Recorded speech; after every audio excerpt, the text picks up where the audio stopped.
This video is about parent outreach, particularly parents of English language learners.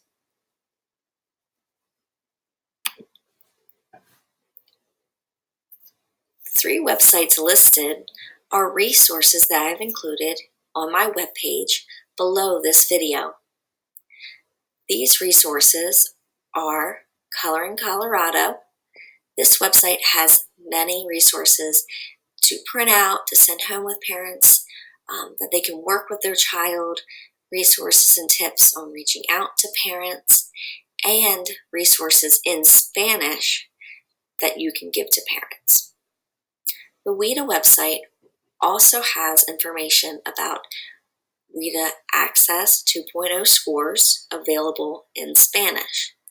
There's also more detailed information about the Access available in Spanish. I wanted to include this in case you have any parents who would be interested in learning more about the Access once their child receives their scores. I also included a website that has all the information on IEP meetings for the state of Maryland available in multiple languages. I would recommend printing this for a parent who may speak another language or read another language and providing it to them before the IEP meeting.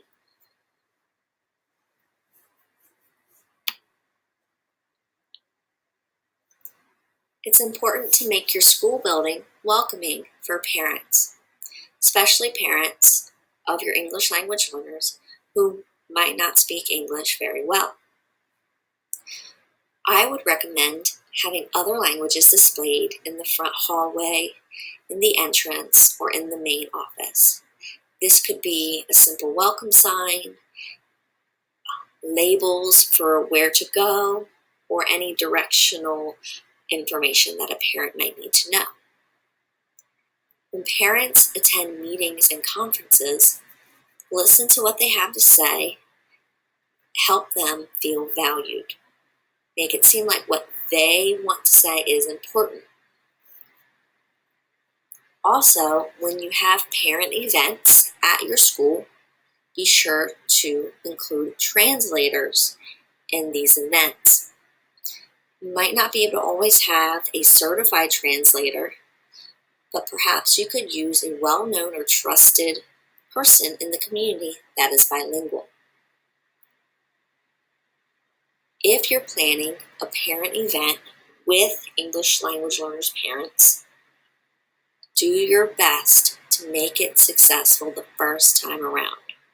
First impressions are very important, and if it's not successful the first time, chances are the parent's not going to be willing to try again.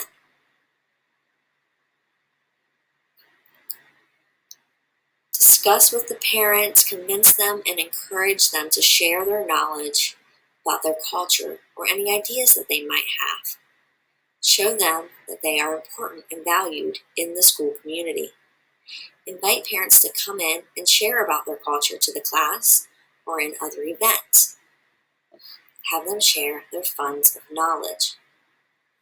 Underneath this video, I have included some information about funds of knowledge that you might find interesting. Feel free to read those.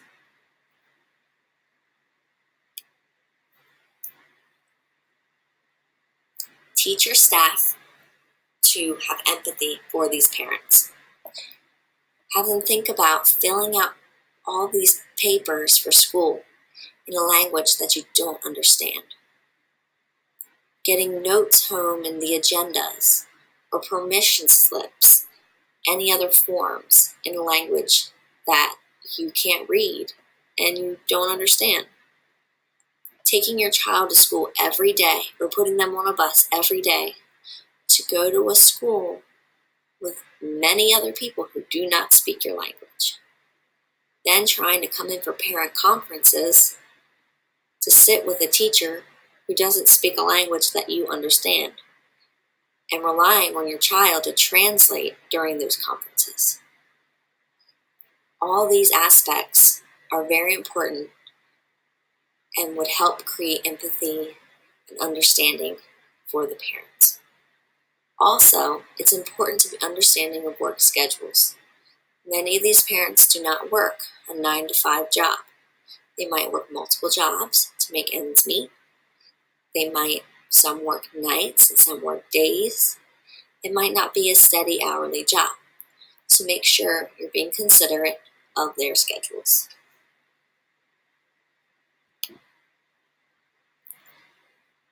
Providing translation services is very important. Do not always rely on the child to translate for the parent.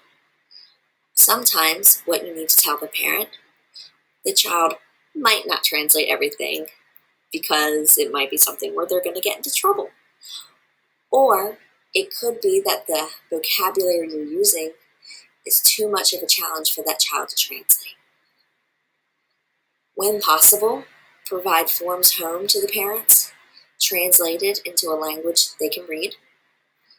I encourage you to hire staff that can speak the language of your parents. Also, when you do have a chance to have a translator in a meeting, at a conference, make sure you take pauses to allow the translator to say what you've said and to allow the parent to ask questions about what you've said and any other questions they might have.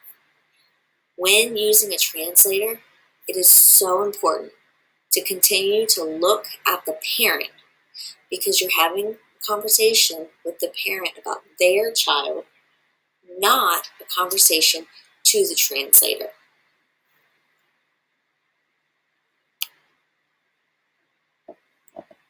Encourage your EL parents to be involved. Welcome them into the classroom. They can help with students. Maybe they can read books.